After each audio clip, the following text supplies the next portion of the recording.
north and east. And north to Hoboken, not Jersey City. Hoboken, different, not Jersey City, not Jersey City. That's all. Dre is a dual degree, architecture and real estate also. And so he's going to do a project explanation here in Hoboken where the ferry terminal is. Dre. All right. Thank you for coming by and sticking with us. I know I'm just going to add to your day, but I want to say thank you to friends and family for their support, and also I want to say thank you to the committee, Matt and Carl, for making this as hard as possible. So let's begin. Hoboken Exchange explores how public transportation can be used to capture the value of people in an area. So this is the outline that we're going to follow today, starting with the thesis introduction. So before I talk about the city of Hoboken, I want to talk about the people and the public transportation there. Hoboken is a very transient city. As a matter of fact, only 7% of the people in Hoboken both work and live in Hoboken. That means that 93% of the people are commuting. 55% of those people are going to New York City. Of those people that are commuting, 60% use public transportation. That's compared to 40%, which is in Hudson County, which is New Jersey's most dense county. So in retrospect, it's significantly higher than the rest of New Jersey and the rest of the United States. There are 5 different forms of public transportation that run through Hoboken, and more specifically through the Hoboken Terminal. PATH, which runs underground, that's 30,000 riders on a weekday. NJ Transit, which connects Hoboken to the rest of New Jersey, running to Trenton, Newark Penn, and also Hoboken, accounts for 19,000 people per day. Hudson Bergen Light Rail, which runs north and south up Hudson and Bergen County, with more frequent stops, connects places like Newport Center to Hoboken, and accounts for 51,300 people per day. That's the whole entire line. That's not specific to Hoboken. That's the whole entire line. And then bus transportation, 6 lines of which connect to the Hoboken Terminal, account for 35,500 people a day. And then finally, the ferry terminal that runs from Hoboken, that connects to Midtown, connects to Battery Park City, and connects to Wall Street, accounts for 3,500 people per day. So what does this all mean? As you can see by the connections and circuits that run through of public transportation, Hoboken is a hub of this movement. As a matter of fact, between 100 and 140,000 people per day walk around this terminal, whether coming into Hoboken, whether leaving Hoboken, whether transferring on to a different form of public transportation at Hoboken. So how can we capture the value of these people? So starting off with the site introduction. Where is Hoboken? We're talking about it. Where is it? Hoboken is located in Hudson County in New Jersey. It's located in Hudson County, New Jersey, which is along the Hudson River, across from Manhattan. More specifically, Hoboken is along the river, surrounded by Jersey City, Union City, and Weehawken. It's directly across, east of the Friend's House in Greenwich Village. Fun fact. So there's Hoboken. And here are its municipal boundaries. So what's interesting about Hoboken and its municipal boundaries is that typically when we think of boundaries on a human scale, we don't notice when we're in one area compared to another. There's a line drawn on the ground with a plat, but not on the ground.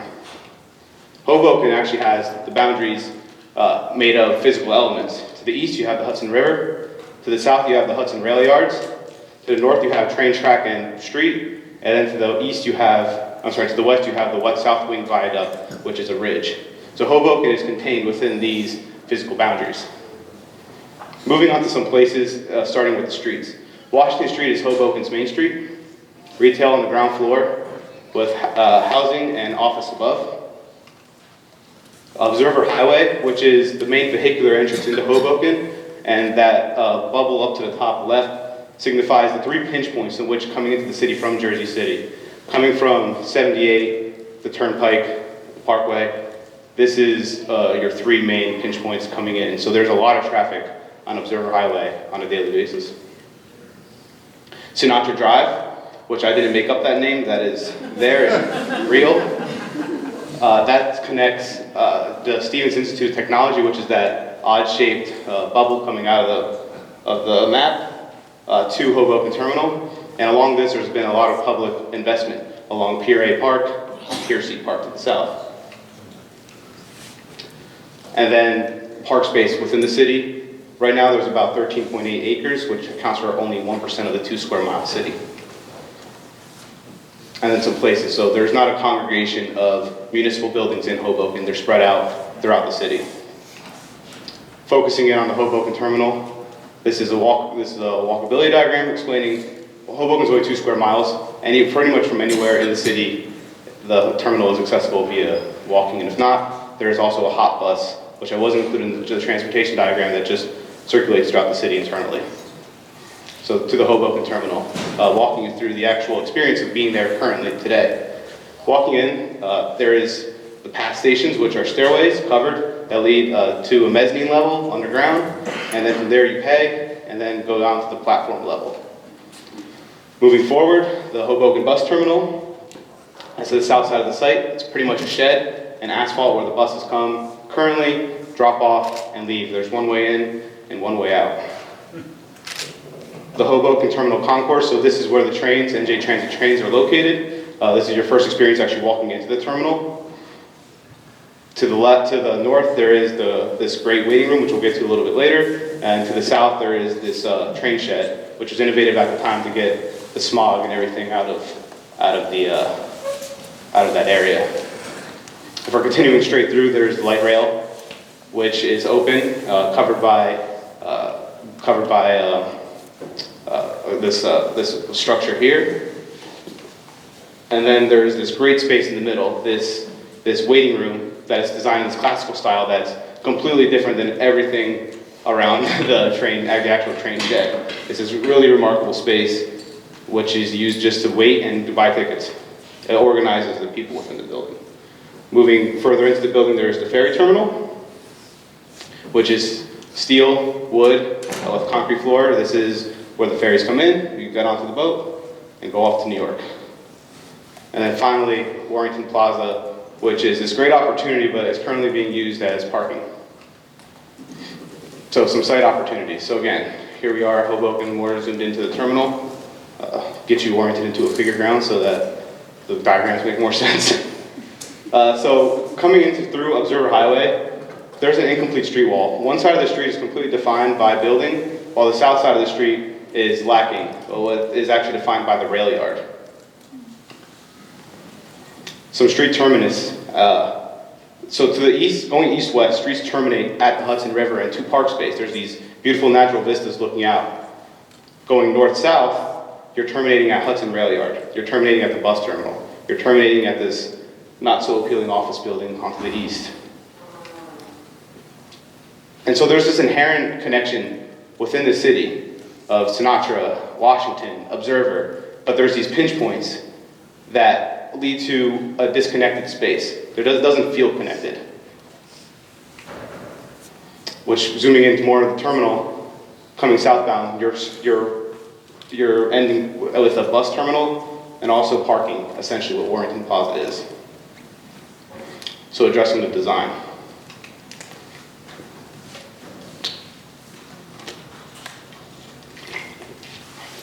So some design principles that were present throughout the process of this project. First was to revitalize, to create, and to connect place. That's inherent, that makes sense as an urban designer. Second was to capture the value of the people walking here. And then third was to design with flexibility, and all of these relate to capturing the value of the site. So we'll start off with some places. So to my left and also to my right, there is the master plan. It's a little bit bigger on that screen, on that wall. Some places created or rehabilitated. Warrington Plaza, Washington Street, Hudson Place, Observer Highway, Hudson Rail Yard, and the Jersey City Greens. So starting off, this is what's existing. This was very minimally touched. Other than part of Washington Street, which we'll get into, this is what the spaces that are preserved. So starting off with Observer Highway, completing the street wall. And New Jersey actually has a plan to develop on that street. And so taking that idea, pulling up development on that, and terminating those streets in actual buildings. Looking at Warrington Plaza. So this is what's there today. It's parking. That boat's not there all the time. That boat is there just in this area. Opening, so it's unprogrammed space. It's parking essentially. And throughout the design process, what to do with the space kept on coming up. Whether to put a pavilion in the middle, whether to put a pavilion at the end, whether to keep it as park space, whether to just have it be just for the terminal and open plaza.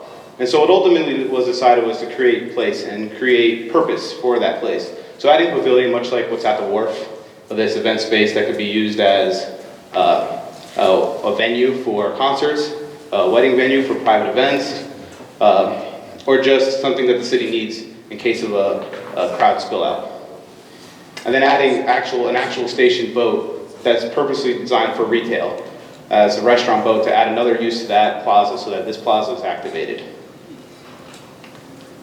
And there's the view looking towards Pier 8 Park, with the plaza and the boat to your left. Hudson Place. So completing the street wall with the intervention of Hoboken Exchange, adding an actual destination, an actual pathway to Warrington Plaza. And so the intervention done here was to make it a pedestrian street with only taxi and only rideshare. So right now, if you were to Google Earth Hoboken, you would see a clump of yellow. And all that yellow is taxis that are not lined up. There is a mishmash and a huge problem also addressed in their master plan of what to do with the taxis and rideshare situation. You actually kind of see it a little bit right here. So making that for only rideshare purposes, which also promotes the use of rideshare. If you want to get close, if you want parking, if you want to be able to get there, take a taxi or take a rideshare. So that's pedestrian and that use only. It terminates at an actual monument that signifies the beginning of the park. And there's your view looking down Hudson Street into Hudson Plaza. I'm sorry, into Hudson Place. So Washington Street Alley. So there's a fundamental disconnect right now. This is a CVS on the site existing, and this is surface parking. And in order to get to Hudson Place from the main street, from Washington Street, you have to go around the block and back up north.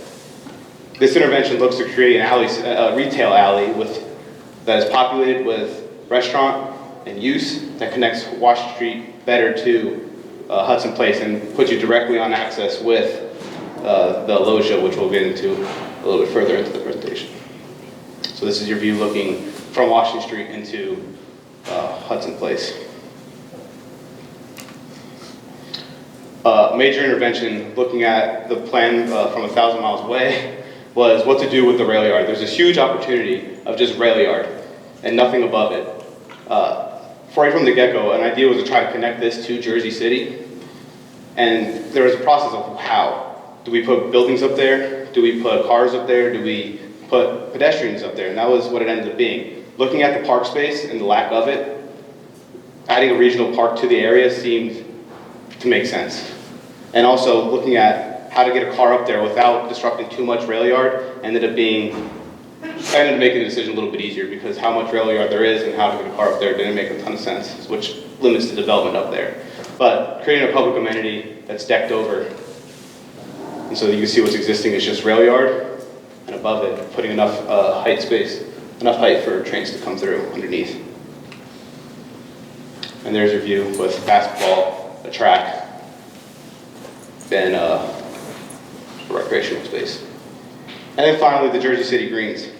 So once designing, talk about the process a little bit. Design the deck, and then as we were going south, we were facing, the deck was leading to this grandiose move was leading to construction yard. So what to do with that space? And adding development to that, to terminate that, and create this nice little sequence of Hoboken City, park space, Jersey City, park space, and then downtown Jersey City. And what we have is a connection of places. Easy to identify, easy to walk through, easy to navigate. So how are we going to capture the value of these people still? So terminating the street with actual development. Terminating the street with the Hudson Development Yard, with that pedestrian share that leads to Jersey City, to the actual intervention Hudson Exchange, and then to the plaza area. So now we're terminating the streets in frontage and things that we want to look at, not rail yard. So coming from Hudson Street, this is your view. This is the north elevation. Coming from the ferry terminal, actually, on the water, on the Hudson River, this is what you see behind the terminal. So moving forward, there's all these public transportation, all these methods of getting there. How does that affect the site? So bus terminal right now, the idea was to put it on top of the deck. So there was exploration of looking at putting it inside of the building, and that ended up being a little bit tough with the turn radiuses required by a bus. And since there was this idea of the deck and claiming some air rights over the NJ Transit train line, it made sense that there's all this space, put a bus terminal to accommodate not only the 6 lanes, but the 11 lanes that they're asking for, and also some queuing spaces. And with that came an actual pavilion for people to stand under the rain. Next was the taxis. So now you have this face value from the bus, you're actually going into the building. Now you have this view, or these views coming in from the taxi, from your rideshare to get to the terminal.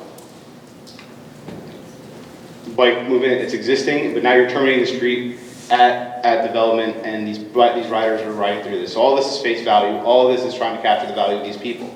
And then finally, your main entrances into the building, your main public entrances, walking through the site, you're getting this face value. So now for the intervention Hoboken Exchange. So walking you through the first floor plan, you start off with the atrium space, which brings you through to multiple areas into the building. So looking at the path plan, working with it and not against it, not trying to demolish just path line or path stairs, because it has to work with what's underneath in the mezzanine level. So strategically putting the stairs so it didn't disrupt too much and accounting for some capacity. So the path, then up to the bus terminal, up these escalators, going east to the market hall, and then west where you have your office lobby with a jump lobby on the 3rd level, because there's a security issue with doing that. Typical retail space on the ground level, off to the west side, and we'll get to that further on into the presentation too. The actual office lobby just used for private office. Then a ton of back of house space, and I can't stress how much back of house space this market needs, because you're accounting for however many market stalls and all of their needs, and also cold storage, warm storage, you're accounting for prep space, and there needs to be a ton of it, and loading. So the loading actually comes from this alley created behind the development to keep it off the street and hidden, and try to make sure that no one's really looking at that. And then finally the market hall with merchant stalls, prepared food stalls, and then the staple foods, which is like your groceries, or your fishes, or your bakery. So going on to the second floor plan. So starting off with the office space off to the west side, that's where that office lobby connects you to. And there's actually a demising wall in that plan. So it's splitting up into two, where one is access for one side, and one with intended user being NJ Transit terminal, or NJ Transit to be right in front of the bus terminal. You have your bus entry lobby, which connects you to the bus pavilion on that second level. And then this plan's a little deceiving. There is a mezzanine level on the first level, so this is actually not connected to the second level. This is 5 feet below to separate the public use and the private use. So there's this mezzanine level that's used for seating and community space, and that's just for any event that's needed, much like what's on top of Union Market right now in Washington, D.C. You can rent out space if need be, of whatever you're doing for that weekend or that weekday. And then finally on the third level, your typical office plan with open office concept, trying to keep some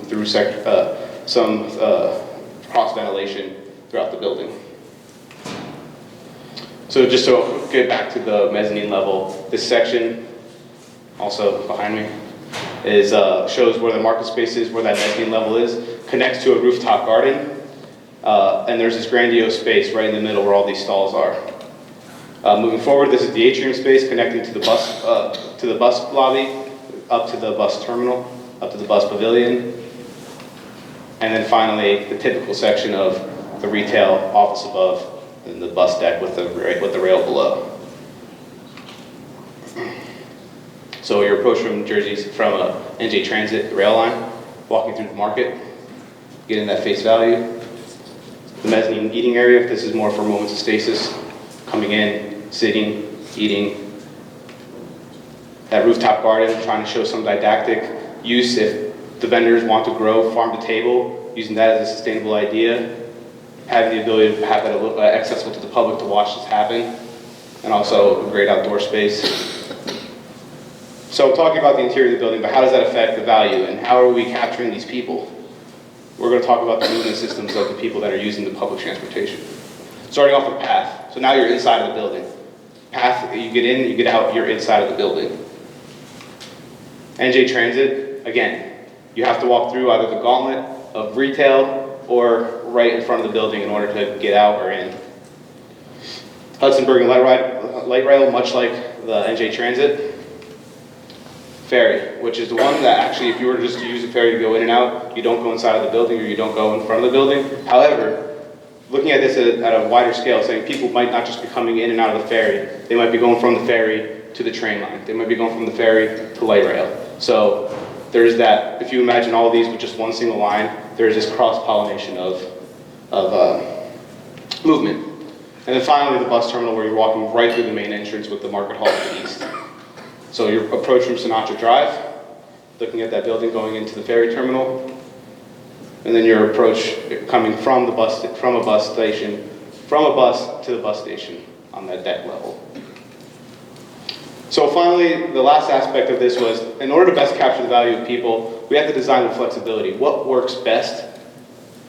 So there we have ideas, we have theories. People say that stores should be lined like this, but this provides an opportunity to actually test that out. And so we're going to step back a little bit and look at the mezzanine farm to table and say this is one use for this. However, if we look and that's not working out for whatever reason, it could easily become more seating, more event space if that's doing well. So if the rents are not there for the farm to table, if we can't support that, we could transform it into event space, right in green roof. Looking at outside, we see this used as taxi, pedestrian place, but if need be, we could have a market space outside. We could open this up to the street, we could open this up more to the people. We're able to use that with this connection to the market, using these doors as actual partitions that connect the two spaces along underneath the loggia. And then finally, talking about the retail. So this is what's there, this is what's drawn in plan, and the reason why I drew it the way I drew it was to show that there was an ability to put this as typical retail. And we have these demising walls. There could be one, there could be three, depending on what the tenant use is. But at the same time, you could remove those walls, and you have market stall, and you have Hoboken Exchange West, if need be, if the market is doing extremely well and you don't want retail space. And part of that is designing with flexibility, is creating a modular design where you say to a tenant, here's the stall that you could have, it's a 10 by 10 stall, we want it facing this way, but the tenant fit outs to you. And we could arrange them how we see fit, based on how we feel that how to capture the value. So we have that 10 by 10 merchant stall, that 20 by 10 merchant stalls. These don't necessarily need the same equipment that the prepared food stalls do. We have a 20 by 10 prepared food stall. This one is a corner concept where it turns the corner, and then a 15 by 10, which is playing a little bit off of that 20-foot grid, creates some interesting, unique places within the floor plan. So we have multiple ways to arrange these.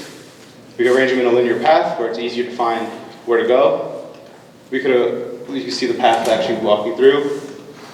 We could arrange these in a gauntlet circulation where it's a lot more of left and rights and trying to capture people by moments of stasis. Or we could orient them in pocket retail spaces, which ultimately allows for a clear path, however, these little nodes of whatever food that you'd like to go to. So in conclusion, Hoboken Exchange explores how to capture value of people through public transportation. Thank you.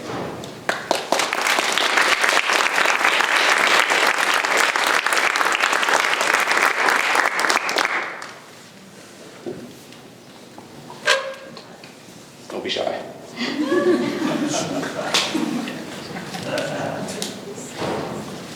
I just have like 2 questions first. So the little building at the end of the train station, that's already there. What are we talking about? Right there, what you keep calling the gauntlet. With the, right there. Oh, this is the rail yard. So this is train track. And the building at the end of that. This guy? No. I'm sorry. There's a pointer. Oh, wow. Okay. So like right there. What is that? So this is a Noli plan. So these are actually, so let's talk about the process a little bit along with your answer. Requesting plans from NJ Transit was probably the hardest thing I've ever had to do. The amount of calls that had to be made. And what ended up happening was it was a security issue. So they wouldn't give me the plans for this project. So what I had to do was find a maintenance plan. And so these are marked off as like negative space. So this is actually an oldie plan. This is the great space. That's the ferry concourse, and this is the train concourse. So those are actually, and that's inside the terminal. But that's the existing terminal. Yeah. I didn't and there's retail in there. Or no, well, there's retail right here currently. Okay. It's when I went there, it was closed. It didn't look open. So I couldn't go in and actually explore it, but. Yes, there's a very small portion of the building used as like a sandwich stop. It's not a ton. And then if I was driving here. Yes. And I was going to get on the bus or the ferry, okay. Where would I park? So the part of the design was taking up that parking deck and adding actual development on there. That's a good question because I forgot to mention that. I'm sorry. So this is where, if you remember the before and after, that's surface parking. Building up there as parking deck on the ground floor, facing this alley. And to satisfy parking. But currently in Hoboken, along Washington Street, there are municipal garages, but retail doesn't require its own parking space. People just park on the street.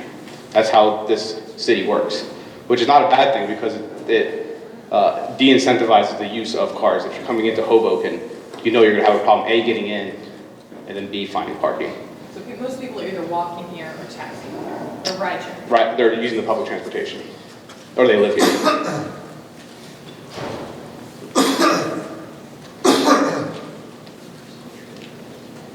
Actually, 60% to be more specific, 58%. 50% live here. 58% are transient and they use public. 93% are transient and 60% use public transportation to get in to get around. So it is actually a top 5 publicly transported in terms of percent of population in the United States. So seeing that the area, the extent of most of the people who come here live in Hoboken, is there plans for the city or municipality to actually encourage the use of bicycles or other means of transportation? Yes, there is about because I don't see that in your whole. There's about a 250-page plan that pretty much focuses on what to do with this space over here, and that includes like smart street design. There's already a bike lane there, basically building that up to be a boulevard leading up to the place. Actually this plan works in line with what they had imagined for the most part, keeping the bike lanes here, and pretty much the street is bike friendly. It's narrow, cars go rather slowly on it, there's parking on both sides. Most of the streets except for Washington and Newark Street are one way, so they're very compact, and it makes it easier to bike or safer to bike. But that was partially incorporated into the plan, having that bike and continuing up, and then having a bike space, if you remember that transportation, right here, small, bike space right outside the office.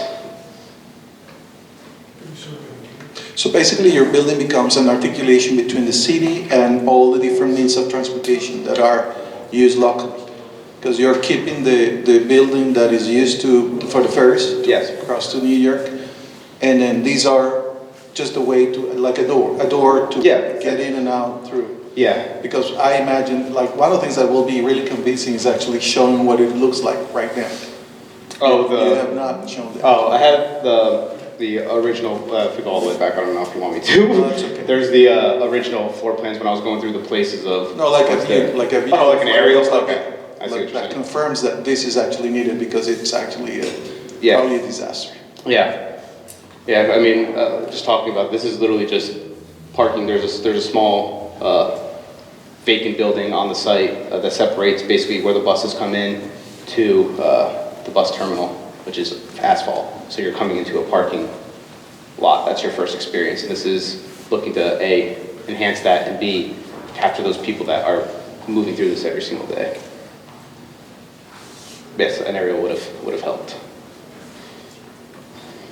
So you mentioned on Observer Highway that you were closing the streets? that Oh, you no, were terminating Hudson. Oh, Observer Highway. yeah. You put a liner of buildings on the rail yard, right? Yes. And you mentioned that you were terminating the view axes down there. And I don't Oh, see- yeah. So now, don't have Oh, right here. The south end of the street. So, you know. Oh, yes, You yes. talked about More about the development where you're not facing the rail yard anymore. I imagine there being trees. I imagine there being tree line movement through that, which is not necessarily terminating at rail yard anymore. You're moving. Now you're terminating it at development because there's nothing you could really. In order to keep this an open alley, which is necessary for development, there needs to be you can't put building like that or at least on the ground. That's the city's plan, The city's plan does not incorporate the alley. They incorporate but they these. have big buildings along. Yes, they incorporate also dead-end streets, which doesn't work for connectivity. So you have it's like you're balancing. Do you want a dead-end street or do you want a connected street? And one of them terminates the street in an actual building face, and one of them allows for movement behind the building, and so you're not caught in a dead end. So weighing those two options, electing to put in an alley. And also these buildings, the aerial, I'm sorry, hopefully it has some, they're quite tall. They're noticeable from the street. So getting that value that way too. This is part of the terminal plan of what's existing. What's the section of that, are the trains kind of lower than the street edge? Oh, you're talking about The section through here? Where, They am I looking at trains from on that street? you are. It It's is. at the same grade. It's at the same grade. There's not, it's like the train has like a little area that the line runs through. Train tracks. Yeah, Yeah. So that and that are coincidence. yeah, That there's Same elevation. the same. element. yes, So again, you mentioned terminating views. yeah, And, at the end of the day, it doesn't matter what the city said. yeah, You're in charge, you hold the pen. yeah, So you have an opportunity to make a suggestion to change, Mhm. to show an alternative view. yeah. So you said one thing and And then. I showed, okay, I see what you're Showed saying. something else. I imagine when I say terminating views, I meant more along the idea that north and south where these are now prevalent. You're right, looking down the street, you're still gonna look at, You're looking at that, but there's, oh, Can I- yes. Can I make a suggestion, move the focus east, because that's not where Yeah, well, this is- the bulk of the thesis time was spent, so it's further east than west. Yeah, I mean, I was gonna kind of get to that. I think, it was one of the questions I had, which is like how, because you're talking about this huge plan, like what are the differences? And were there aspects of that plan that you challenged a lot? Yeah, sorry. Oh, yeah, so what that plan did was actually, this would become like a mega block, and they would have I say mega block, it's only 2 blocks, but they would have a determinating street, and I was questioning where does the service go, and B. So I'm saying, I think we answered that. Yeah. Like you Oh, kind of yeah. accept, or you change some of those things. Yeah, so What about, from here over. yeah, east, was there a proposition for what What they was wanted? either similar to what you're doing, Oh, or yes. different than what you're doing? So they offered pretty much retail on the ground floor and office above, but pushed onto one side of the site, and their building height limit was like 200 feet for pretty much, they split up the site between 8 and 8A, and this building height was supposed to be at 200 feet, and then the other one was supposed to be at 50 feet, something along the lines of that. So it falls into place with what they had imagined for that site, just a different design. I don't have that pictured, but I guess you'll have to take my word for it. I think fundamentally there's a lot of clear thinking here, and I feel like you've got a handle on framing things and placemaking and resolving some of the unresolved pieces, and I think that's a success for sure. Yeah, I think some of the other, and maybe it's just the nature of like what you have like these fairly detailed like, office block plans and things. Like I feel like I wish there was a little more development of the spaces that you were making themselves, and like the kind of, some of the things don't feel as resolved or as pushed as far as kind of the success of them, the pavilion, the space, like the character of those things. But I think fundamentally, like you've kind of solved the problems that you were trying to solve, and I can buy the program for sure. Thank you. Yeah, I mean, I agree. When you say we're going to take you all the way up and then we're going to put all the buses up there, well, you've supported it with enough program up there that it makes it feel believable. I have no idea how you're spanning that, but that's, but. There's actually the column grid here. I didn't draw it, but there's about 20 feet and it's between each rail line. So it'd be reinforcing that. So it's not as long of a span as you would think, because this is just basically taking what's there and just reinforcing it. So, Is any of that part of the plan that the city is proposing, or is that completely? No. So they wanted to bring they had a couple options, but I think the option that they settled on was actually bringing the bus terminal in and out the front, which I thought that messed up, in lack of better words, Hudson Place, and ruined that street edge with kind of unsafe bus traffic coming through. So that was a struggle of where to put the bus terminal, and basically putting in one way and one way in and one way out requires like a 43-foot diameter circle to turn a bus. So that was a struggle throughout this process. But yeah, their original idea was to do that. There's another one where it came in and circled around there, and I thought that was a perfect opportunity to put some street face and actually continue this line to Warrington Plaza and create that as a place. And I thought that a bus terminal there would have disrupted that, ruined that. So you're bringing buses in here, Yep. circulating here, All the way up top. and then out. Yeah. Is that right? Yep. Yeah. The idea is to have these as queuing spaces if need be, and then this is the pickup drop off. This is pickup truck. Yeah. Right. What's going on here? Because that's, this is a pavilion. Yeah. Viewing pavilion. It's not very iconic in your Mhm. drawings. It's flat roofed and, it's an opportunity. Yeah, I agree. I wish I spent more time on actually designing that pavilion, because this was a great area of interest when I was spending time doing this instead of an actual building. But I really wish I did pull that through and have that as an actual nice design building. But I mean, the main focus was the actual building itself. So that was just the idea of putting something there, a pavilion piece, much like at the wharf. And you look at the one of the wharf, there are some interesting things happening with the roof, but it's pretty much a glass pavilion with open space in the middle. So. Yeah. And then what's this? So that's existing. So interesting. I didn't actually get to that diagram, but the idea was what to put here. And part of putting a pavilion piece in the middle, part of putting park space in the middle, is that this is a huge piece of land, and it's facing a pretty good face of the Hoboken Terminal, a pretty well-designed, Beaux-Artsy face of the terminal. So I didn't want to put anything in the middle to disrupt that view. I didn't want to put trees, and I didn't want to put the pavilion there. So I wanted to keep the sanctity of that and terminate it in something a little bit less intrusive, which acted as the circle for the taxis. Yeah, I think that, to me, that probably is like the central, the one like real difficulty I'm having. No, it's like the context and understanding. Like you kind of have this new facade drawn, and like but you haven't given us enough information about what's there and how what you did relates to that and ties to that. And I think would have been potentially a really great opportunity to explore how you're building. And maybe you did, but you didn't give us those images. Yeah, I really Are we looking at any should've. of that up here? Back here. Very senior top drawing. What are we looking at? Oh, the elevation you're talking about?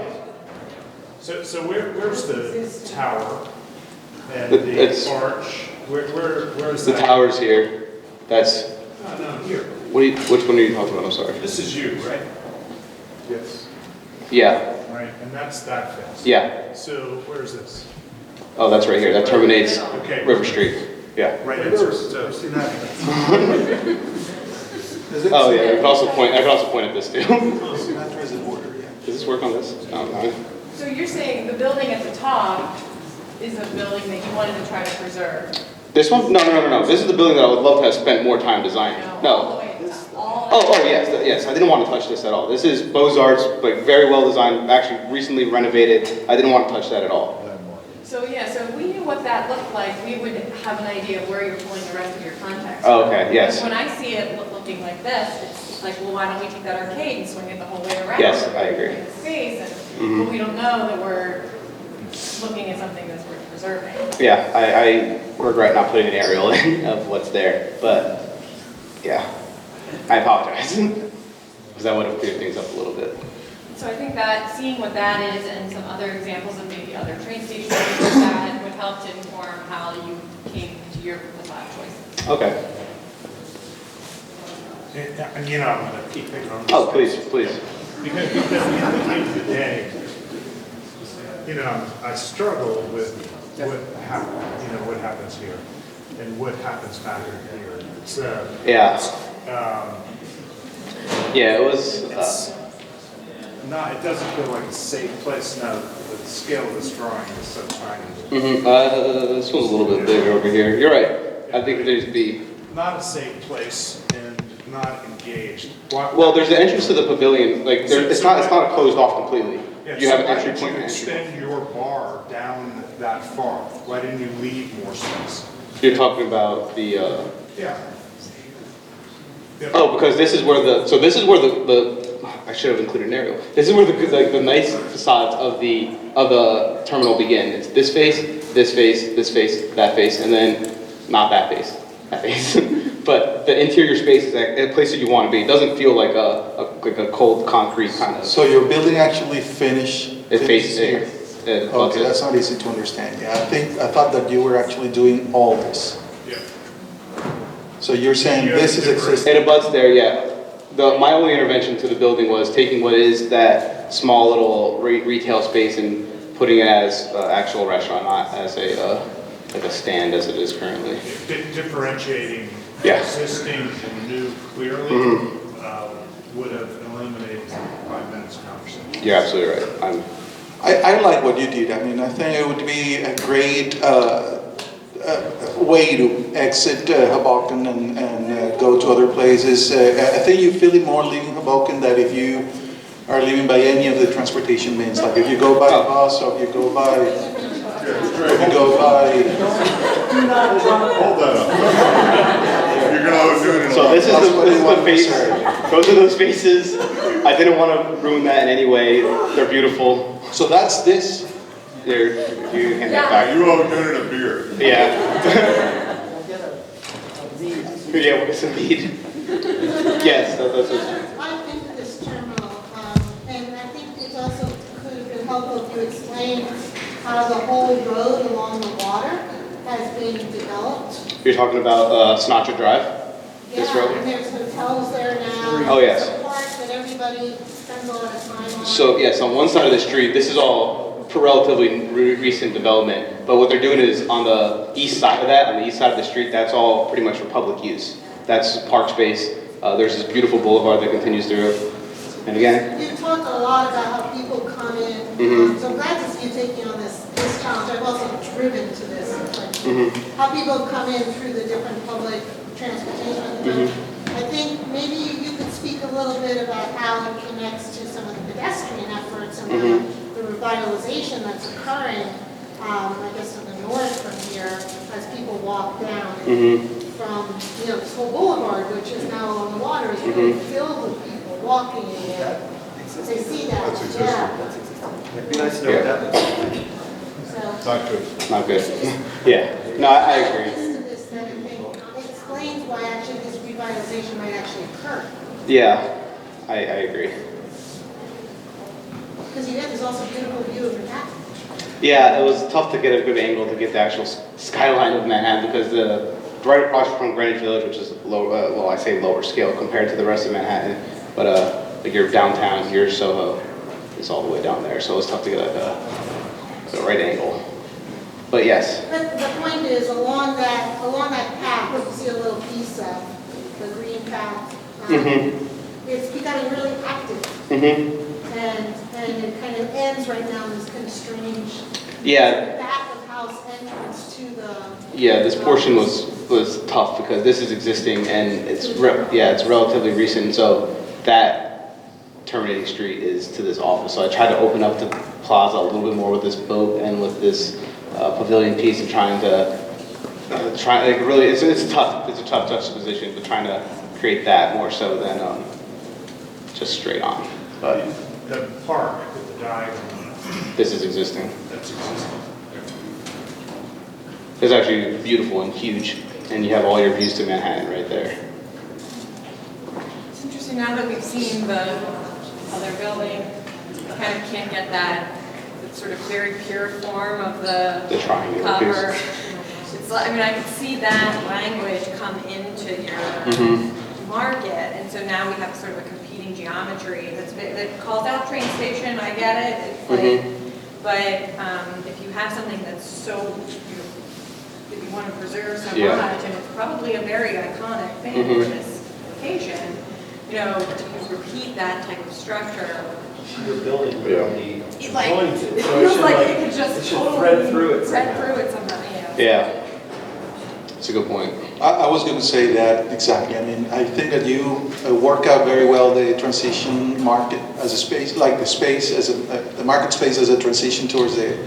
But your emphasis and I understand that from a real estate perspective, that makes sense. But the emphasis on the different streets other than Sinatra is what confuses us because I agree. Because it seems that the most important space you should have treated is how these two converge. Again, you could have kept, and I wouldn't even think that there's no reason for you to actually stop this because this could be an entrance to, as you see. Oh, you're talking about like the. Especially if you open it up like how. Like this could perfectly exist on the other side, and then you could, basically flow anywhere and then emphasize this point and resolve that way. You had an option for that. Yeah, so I showed in the I don't have it up on the board, but I showed in the screen where this space. I drew it as retail right now to show that there is this ability the Bay system works in a way that which this could be typical retail. But there's an option where if the market hall is doing extremely well, working with that real estate side, the flexibility of that is pulling everything through and creating this as market hall space too. So I showed it this way. It has the option to go the other way, which could open up on that, and would be literally the same exact condition here, where there's a private office lobby connected to market hall. So there is that ability, but I just wanted to show the flexibility here by showing one side of it as market hall and one side of it as typical retail. So I'm really curious about the architecture of the tower. Yeah. First, in terms of the floor plan, the site plan and stuff, it would be really helpful if you showed a roof plan that showed the massing of what you're doing versus the building. No, but it's not you want the actual architecture of it, not the I want obelisk. the architecture of it. I want the formality, the architecture of it to read clearly. Okay. Right, diagrammatically. Okay. Now the architecture is, three shades of something. I'm not sure what. So you have a center tower with flanking corner solids. And then you have these lower buildings that have these arched tops and, with vertical expressions and that kind of stuff. What drove the architecture of those masses? All right, perfect. So I have these. Check one. So the exploration was I'm your straight man, so. So the exploration, it took a process, and a lot of it was, do we not build on, and we just keep it as a market hall and no office? And then as the development of the project and the real estate side of it got into it, the development of the office added up actually building space on there, and it made sense to put a daytime population there, because you have this transient population where you're coming in the morning, or you're leaving in the morning and you're coming in the afternoon. So the first part of that was identifying that office space was probably needed to bring people here during that lull, that medium lull. So then it was, okay, well, do we build out all the way? And how high do we build? So if we build out to 200 feet, it felt too massive. And critiques kept on coming in saying the floor plate is too large. So splitting up the building into two separate entities was one of the process moving forward. And then trying to establish hierarchy between one end and the other. So ultimately it came down to whether we have the middle piece be the hero piece or the end piece be the hero piece. And terminating River Street seemed to be more important than this turn of the corner of the building. So establishing that as a hierarchical piece. And the architecture, the language came from the actual great space, that great room in the middle of the terminal, saying, this is a beautiful classical architecture. Why don't we show this on the exterior of the building a little bit and add that colonnade, add that kind of classical feel, and looking at a lot of precedents of what office buildings look like. In Chicago, for the most part, is what I was looking at, because those are beautiful classical office buildings. And establishing this as a base where it reads continuously, and then two bars that protrude out. There's some cohesive, but they're not the same height, not the same hierarchy. So that was kind of where the process was leading to. I hope that answered your question of the massing. A couple of us were actually just discussing here. Did you consider a hotel? Yes, I did consider a hotel, and part of it, Matt over here was saying this building should be a hotel and this one should be an office, and how great would that be, because you have that the ability to live there. And it came out a little late in the game to start to design hotel floor plans. Basically was the ultimately decision, because I completely agree. I think that this would work extremely well as a hotel. So say it's a hotel. I wanted to show you floor plans. Dre, it's a hotel. It's a hotel for the remaining of the project. I agree. I think a hotel would have been perfect there. It's just a little late. Andrea, I think one of the things that's great about your project is you went from this incredibly kind of complicated knitting together of transportation and infrastructure all the way to kind of the design of these food stalls. And so that's, I think, what's to applaud about the project, but also be careful about how much you want to try and accomplish with, a project when there's resource limits like time and energy. Yes. But I think you're to be applauded for the scope of what you undertook. Thank you. So nice job. Thank you. Hold on. Oh, he was in my chair. That's my. Yeah. Okay, Dre.